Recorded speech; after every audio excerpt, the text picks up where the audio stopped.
اب رہی بات اعلیٰ حضرت کی، تو اعلیٰ حضرت کی شخصیت کا نام ہے. رات کے جلسے میں میرے شیخ حضور تاج الشریعہ تھے، مشائخ کرام تھے. میں نے کہا کہ وہ اعلیٰ حضرت جن کے بارے میں مدینہ شریف میں بہت بڑے بزرگ، جن کا نام دنیا پیشاوری والے بابا کے نام سے جانتی ہے، جن کی محفل میں مجھے 7 منٹ تک 8 منٹ تک بیٹھنے کا شرف حاصل ہوا.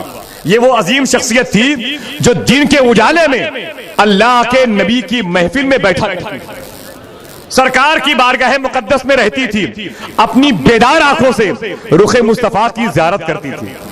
ایک دن لوگوں نے پوچھ لیا حضور پیشاوری والے بابا ذرا یہ بتا دیں کہ آپ نے کبھی اللہ کے نبی علیہ الصلوۃ والسلام کی محفل میں شرکت کی ہے، سرکار سے کبھی اعلیٰ حضرت کے بارے میں پوچھا ہے؟ کیا آپ نے کبھی پوچھا ہے اعلیٰ حضرت کے بارے میں؟ تو حضور پیشاوری والے بابا کہتے ہیں ہاں ایک دن میں نے پوچھا ہے، اللہ کے نبی سے پوچھا ہے کہ سرکار ایک بہت بڑے عاشق ہونے کی حیثیت سے متعارف ہے پوری دنیا میں، وہ علامہ رضا علی خان کے بیٹے علامہ کاظم علی خان، علامہ کاظم علی خان کے بیٹے علامہ نقی علی خان کے بیٹے ہیں. ان کو دنیا کہتی ہے احمد رضا، امام اہل سنت. یہ بتا دیں میرے آقا کہ ان کی رسائی آپ کی بارگاہ میں کہاں تک ہے؟ اب سنیں جملہ میرے آقا کا، اگر واقعی احسان ہے اعلیٰ حضرت پر تو کوئی خاموش نہ رہے گا. جیسے میرے آقا سے پوچھا حضور پیشاوری والے بابا نے کہ حضور ان کی رسائی آپ کی بارگاہ تک کہاں تک ہے، تو وہ فرماتے ہیں حضور پیشاوری والے بابا سے میرے آقا علیہ التحیت و ثنا فرماتے ہیں کہ وہ احمد رضا ہندی،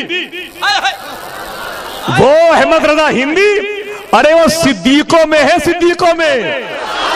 اور سنو پیشاوری والے، جو اس سے محبت کرتا ہے میں بھی اس سے محبت کرتا ہوں. نعرہ تکبیر، سبحان اللہ. ماشاءاللہ اتنا بڑا مجمع ہے، نعرہ تو آپ کی طرف سے لگنا چاہیے، اور جب بھی لگائے نعرہ میرے آقا کے نام کے نعرے کو بھی ضرور بلند کریں. سب لوگ جواب دیجئے اپنے ہاتھوں کو اٹھا کر کے ماشاءاللہ. نعرہ تکبیر، نعرہ رسالت، صلی اللہ علیہ وسلم. مسلک اعلیٰ حضرت زندہ آباد، فیضان اعلیٰ حضرت، زندہ آباد.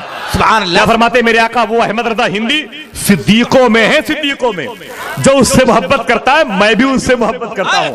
اور پھر فرماتے میرے آقا جو میرے اس احمد رضا سے نفرت کرتا ہے میں بھی اس سے نفرت کرتا ہوں. اور نعرہ تکبیر، پیشاوری والے بابا کا. دشمنان اعلیٰ حضرت، مخالفین اعلیٰ حضرت، سبحان اللہ. اللہ الصمد. یہ وہی پیشاوری والے بابا ہیں، یہ وہی پیشاوری والے بابا. ایک مرتبہ لوگوں نے ان سے پوچھا کہ سرکار آپ اپنی جاگتی ہوئی آنکھوں سے اللہ کے نبی کی محفل میں شرکت فرماتے ہیں، ذرا یہ بتا دیں.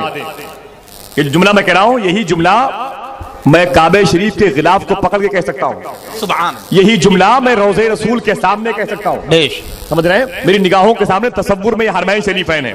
سمجھ رہے ہیں؟ مدینہ شریف کی محفل میں بھی اس جملے کو میرے سامنے بتایا گیا، اور اسی جملے کو متاث میں بتایا گیا کعبے میں. کیا کہ حضور پیشاوری والے بابا سے پھر بعد میں پوچھا لوگوں نے کہ آپ نے اللہ کے نبی کی نجی محفل خاص میں، نشست خاص میں اس دور کے کسی عالم کو دیکھا ہے؟ کیا اس دور کے کسی عالم کو آپ نے سرکار کی محفل میں دیکھا ہے؟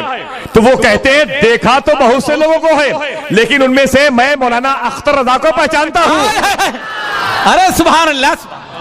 دیکھا تو بہت سے لوگوں کو ہے لیکن میں مولانا اختر رضا کو پہچانتا ہوں. سبحان اللہ. اچانک ان کا وصال ہوا جدہ شریف میں، اور الحمدللہ حضور تاج الشریعہ بائیر گئے اور ان کی نماز جنازہ پڑھائی ہے. جدہ شریف میں ان کی تدفین عمل میں آئی ہے. دعا فرمائے اللہ تبارک و تعالی حرمین شریفین کے ان بزرگوں کے قدم کی برکتوں سے ہم سب کو مدینہ شریف میں موت عطا فرمائے، ہم سب کی آنے والی نسلوں کے اعتقاد کو سلامت رکھے، نسلوں کے عقیدے کو وہابیت اور دیوبندیت کے مکر و شر سے محفوظ رکھے.